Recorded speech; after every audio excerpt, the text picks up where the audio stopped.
Notre troisième critère du référencement qui est trop souvent oublié, c'est le référencement mobile. Donc c'est d'autant plus important aujourd'hui que Google est passé à un index mobile first, c'est-à-dire qu'aujourd'hui Google va indexer en priorité la version mobile du site web et non plus la version desktop.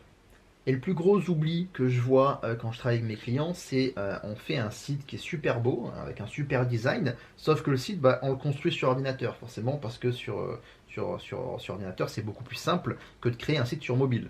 Donc on fait tout pour avoir une expérience utilisateur, un design qui est super beau sur la version desktop, mais sur la version mobile, des fois on oublie un petit peu de vérifier que le design il est bien adapté.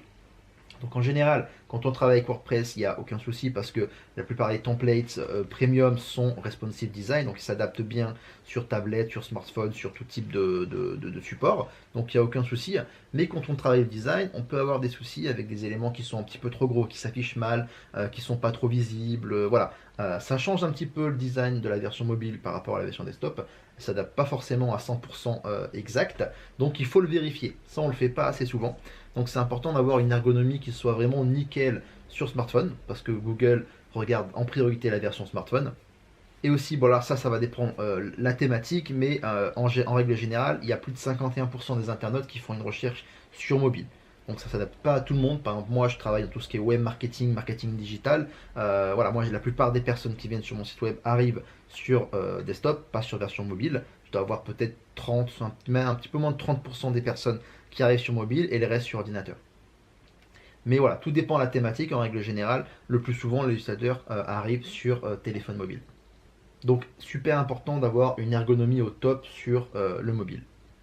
Pour vérifier ça, donc il y a plusieurs façons de faire. Donc d'abord on a l'outil du test d'optimisation mobile de Google qui nous donne gratuitement cet outil-là. Il suffit simplement de rentrer une URL ici, de vérifier qu'il n'y a aucun souci sur la page, qu'il n'y a aucune ressource qui est bloquée. Et si jamais il y a un problème, Google nous donne des recommandations pour faire en sorte que la page s'affiche très bien.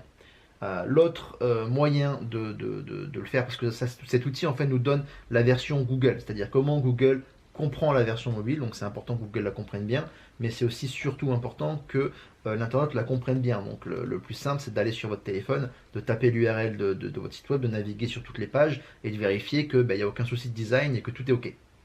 Ensuite, je vous conseille fortement d'installer Google Search Console qui nous donne aussi des notifications et des recommandations quand il y a des soucis d'ergonomie mobile. Donc on a ici sur la nouvelle Search Console un petit onglet ergonomie mobile avec des erreurs ici, par exemple des éléments cliquables qui sont trop rapprochés, un contenu qui est plus large que l'écran. Voilà, ça peut être plein d'autres erreurs que Google analyse et comprend et vous notifie pour vous dire attention, sur cette page-là, le bouton il est trop gros, le texte il dépasse de l'écran, ça va pas, donc il faut corriger cette version-là. Donc voilà, très très simple au niveau de la version mobile, c'est juste qu'il y a beaucoup de personnes qui ne pensent pas à aller voir la version mobile quand ils construisent leur site web. Leur site sur ordinateur il est nickel, il est super beau, mais quand ils vont sur la version mobile, on se rend compte rapidement que ça va pas, alors que c'est la version la plus importante.